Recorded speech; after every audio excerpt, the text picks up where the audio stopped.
কোনো জায়গা নয়, তাদের ভারতবর্ষে কোনো জায়গা নয়, ভারতবর্ষে তাদের কোনো জায়গা নয়। সে দেশের শাসক দলের সাথে কেউ যুক্ত থাকলেও হবে, তারও জায়গা নয়।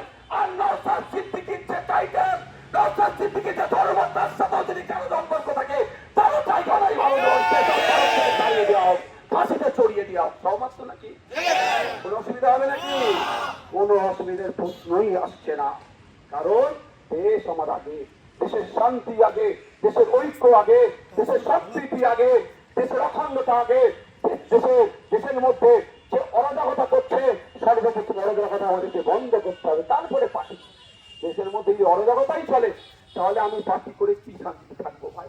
আগে দেশকে শান্তিতে রাখতে হবে, তারপরে শান্তির সাথে পার্টি করা যাবে। ডেমোক্রেসির একটা পার্ট, কিন্তু আমাদের এই লড়াইটা জারি থাকবে। এই লড়াই আমাদের ভুললে হবে না, আবার শুনতে হবে। কেন আমি বললাম বিরোধী দলের পক্ষ থেকে রাখতে? কেন আমি বলছি যে ন্যাশনাল পার্টি যেগুলো আছে, ন্যাশনাল লেভেলে যে পার্টিগুলো আছে, ওই পার্টির একজন করে নির্বাচিত জনপ্রতিনিধিকে এই কমিটির মধ্যে ইনক্লুড করতে হবে। তাহলেই তো দুধকে দুধ পানি হবে, তাহলেই তো আসল খেলাটা হবে, তাহলেই তো দ্রুততার সাথে, তাহলে যারা এই কর্মকাণ্ডের সাথে যুক্ত, সেটা কি হবে? শাস্তি পাবে। নাহলে 2019 সালে কি আমি এই দাবিটা তুলেছিলাম যে এই কমিটি গঠন করুন? এই দাবি তুলিনি। কারণ তখন ভারত সরকারে যারা ছিল, তাদের কাছে আওয়াজ তুলেছিলাম যে দৃষ্টান্তমূলক শাস্তির ব্যবস্থা করুন। এই আমাদের 40 জনের অধিক যে সেনাদেরকে যারা শহীদ করেছে, তারা একটাও না ছাড় পায়। কিন্তু আজকে 2025 আমাকে দাবি পরিবর্তন করতে কেন হলো? এই 6 বছরে কেন্দ্রের বিজেপি সরকার আমার ওই 40টা সেনার পরিবারকে, শুধু তাই নয়, 140 কোটি ভারতবাসীকে ন্যায় দিতে তারা পারেনি। তাই যদি ন্যায় দিতে হয়, শাসক বিরোধী এবং সাথে সাথে সিভিল সোসাইটি যে সমস্ত এজেন্সি গুলো আছে, তাদের টপে যারা আছেন, চেয়ারে যারা আছেন, টপ যারা আছেন, তাদেরকে নিয়ে এবং আইন আপনার বিচারপতিদেরকে নিয়ে এই একটা কমিটি গঠন হোক। এবং কমিটি 6 মাসের মধ্যে কি হবে? আচ্ছা ভাই, 6 মাসের পরে 1 বছর 2 বছর তারিখ করলে যারা যারা জঙ্গি কার্যকলাপের সাথে যুদ্ধে ঘটনা যারা ঘটিয়েছে, তারা কি করবে ভাই? দেশেরই তো ভাত ডাল খাবে তারা।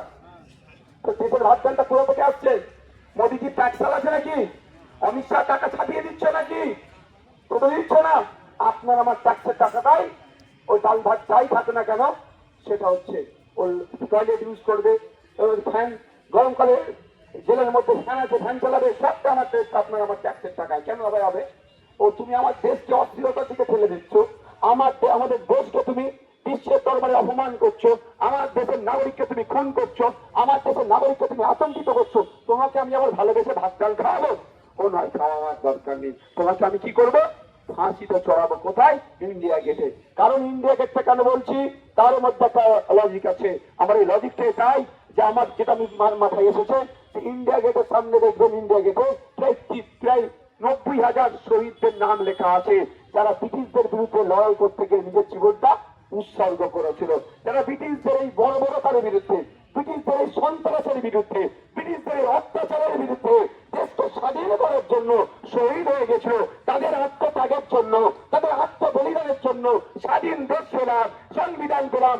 এখানে যদি আবার স্বাধীন দেশে নাগরিকরা সন্ত্রাসবাদের শিকার হয়, স্বাধীন দেশের নাগরিকরা যদি আতঙ্কের শিকার হয়, স্বাধীন দেশের নাগরিকরা যদি অত্যাচারের শিকার হয়, তাদের নাম যেখানে লেখা আছে তার সঙ্গে দাঁড় করিয়ে স্বাধীন দেশের মানুষকে যারা অত্যাচারের দিকে ফেলে দিচ্ছে, আতঙ্কের দিকে ফেলে দিচ্ছে, খুন করছে, তাদেরকে পরে ফাঁসিতে চড়িয়ে তাদেরকে বার্তা দেবো শহীদদেরকে যে আপনারা দেশের জন্য যে জীবন দিয়েছে, এখন যারা হিংসা করছে আপনাদেরকে ফলো করে আমরা এদেরকে ফাঁসিতে চড়িয়ে দিচ্ছি।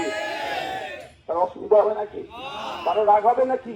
এমনি সচরাচর অনেকে ফাঁসির বিপক্ষে, আমি তাদেরকে সম্মান দিয়ে বলছি। অনেকে এই বিষয়টাকে আমি তাদেরকে সম্মান দিয়ে বলছি। ধর্মীয় ভাবে কি আছে সেই ধর্মীয় আমি এতে ঢুকবো না।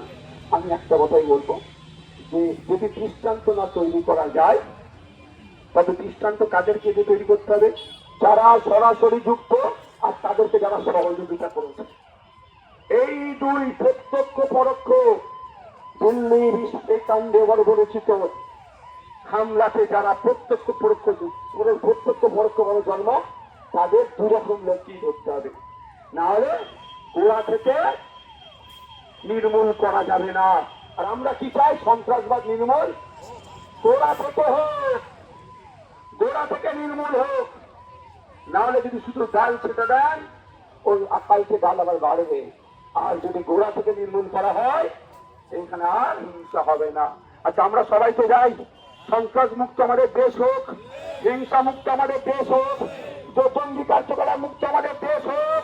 আমরা যদি সবাই চাই, নিশ্চিতভাবে দেশের প্রধানমন্ত্রীও চাইবেন, আশা করব। দেশের স্বরাষ্ট্রমন্ত্রীও তিনিও চাইবেন। এই দিল্লিতে যারা বড় বড় সন্ত্রাসবাদী হামলা চালিয়েছে, দুধকে দুধ পানিকে পানি করে সত্য জনগণের সামনে নিয়ে আসুক। যদি তিনারা সত্যিকারের অর্থে সত্য জনগণের সামনে আসতে চায়, তাহলে আমি আশা করব যে ইনকোয়ারি টিমটা হবে, যে তদন্তকারী টিমটা হবে, সেই টিমে শাসক ও বিরোধী সকলকে রাখা হোক। তাহলেই তো দুধকে দুধ পানিকে পানি হবে। তাহলেই তো 2019-এর ঘটনা এখনো শাস্তি পাচ্ছে না কেন, এখনো বিচার সম্পন্ন হলো না কেন, সে কেমন সবাই কেমন প্রশ্ন করছে না।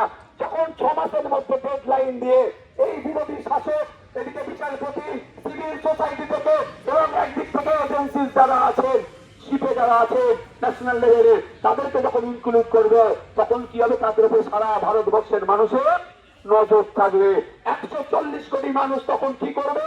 নজরে রাখবে যে রাহুল গান্ধী সেই দলের টিমের মধ্যে আছে, যে টিমের মতো প্রধানমন্ত্রী আছে। তোমরা একে অপরের রাজনৈতিক চরম বিরোধী, তাহলে তোমরা কেন নিজেদের মধ্যে এই সুযোগে রেসারেসি করে 6 মাসের মধ্যে জঙ্গিগুলোকে, আর ওই জঙ্গিগুলোকে যে জঙ্গিরা সাপোর্ট করেছে, যে জঙ্গিরা সহযোগিতা করেছে, সেই জঙ্গিগুলোকে খুঁজে বার করে কেন ফাঁসি দিতে পারছো না? তখন 140 কোটি মানুষ কিন্তু আওয়াজ তুলবে। তখন কে বিজেপি, কে কংগ্রেস, কে আইএসএফ, কে তৃণমূল, কে সিপিএম, কে অন্যান্য রাজনৈতিক দল নয়, তখন আওয়াজ কে তুলবে?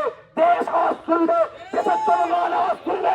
তোমরা এই কমিটির পরেও কেন বিচার পেল না? তার আগেই তো হয়ে যাবে, ভয়ে তারা বিচার করে দেবে।